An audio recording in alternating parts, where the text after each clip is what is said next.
ඒ වගේම විශේෂයෙන් මම කියන්න කැමතියි දැන් මේ ක්‍රිකට් ගැන කතා කරනකොට මේ ක්‍රීඩා අමාත්‍යාංශයේ ඇමති අහුවෙන්නේ ක්‍රිකට් වලට. අනිත් වැඩ කර මම වැඩ කරපුවා එකක්වත් කරගන්න එළියට දාගන්න හම්බුන්නේ නැහැ. මොකද හේතුව ක්‍රිකට් වලට හිර වුණා. අන්තිමට ක්‍රිකට් තමයි අවසානයේ කණ්ඩ වුණේ. මොකද හේතුව ඔයකින් කාපුවම අපි ඔක්කොම ඉවරයි. අර කරපු විනාඩි දෙකක් කාලයක් ඔක්කොම ඉවර වුණා. ඉතින් ඒ නිසා මම කියන්න කැමතියි ගිය පාරත් මේ වැඩේ කරලා රොෂාන් රන්සිංහ මහත්තයා මෙහි ඉඳලා කට්ටිය චූන් කෙරුවා. අවසානයේ රොෂාන් රන්සිංහ ගෙදර ගියා.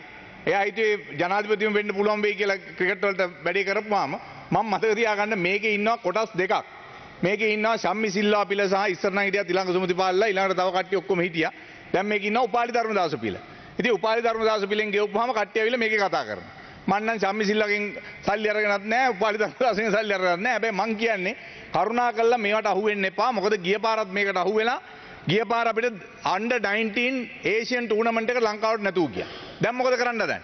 දැන් ඊළඟට ඒෂියන් ටූර්නමන්ට් එක එනවා. එක එක්කෙනාගේ මේකේ ක්‍රිකට් කියන්නේ තනිකර පොලිටික්ස්. හරි අපිට ඒකට අත ගහන්න මම නම් උමනාවක් තිබුණේ නැහැ. මට උමනා කරලා දුන්නේ මෙයාට අවුරුදු 8කට වැඩි ඔබතුමාට මතක ඇති නිල වර්ණයක් තියන්නේ නැතුව. Tamanට කැමති විදිහට මේවා කරගෙන ගියා. මම මේකට විරුද්ධ වුණා. රනිල් වික්‍රමසිංහ මහත්තයා මට පර්සනලි ෆෝන් කරලා කිව්වා කරුණාකරලා නිල වර්ණේ තියන්න එපා. අපි කමිටියක් දානවා කියලා. මම කිව්වා නෑ සර්. මම ක්‍රීඩා ඇමති මම මේ ඡන්දේ තියනවා කියලා. එහෙම තමයි ඒ ඡන්දේ තිබ්බේ. නැත්නම් ඒකට ඒ තරම් බලපෑම් ආවා. නමුත් අපි ඒක කරා.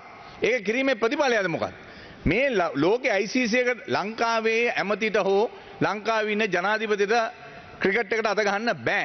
ඒක එහෙම තමයි සිද්ධ වෙලා තියෙන්නේ. මොකද හේතුව ඔලිම්පික් එකත් ඒ වගේ තමයි. ලංකාවේ ඔලිම්පික් කමිටුවේ තියෙන දූෂණ වංචා මේ ඔක්කොම අරන් එලා දැන් දෙගොල්ලෝ ගහ ගන්නවා. දෙගොල්ලොම හොරගම් කරලා තියෙන්නේ.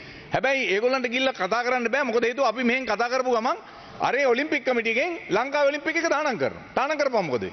ලංකාවේ කාටවත් ක්‍රීඩා කරන්න බෑ. අපි යන්න ඕනේ නියුට්‍රල් නැත්තම් ස්වාධීන කොඩියක් උස්සගෙන. මේක තමයි සිද්ධ වෙලා තියෙන්නේ. ඒ නිසා කරුණා කළා මම කියන්නම් මේකට ආයි අත ගහලා මේක විනාශ කරන්න එපා. නිවැරදි විදියට ICC එකත් කතා කරලා මේකට අත ගහන්න නැත්තම් දේශපාලඥයෝ කියන කාරණාවලට අත ගහන්න ගිහිල්ලා මේක විනාශ කරන්න එපා. ලබන පාර මේ ලබන අවුරුද්ද එනවා 30000කට අධික සංඛ්‍යාවක් හෝටල් කාමර බුක් කරනවා මේ වැඩ පිළිලත් එක්ක.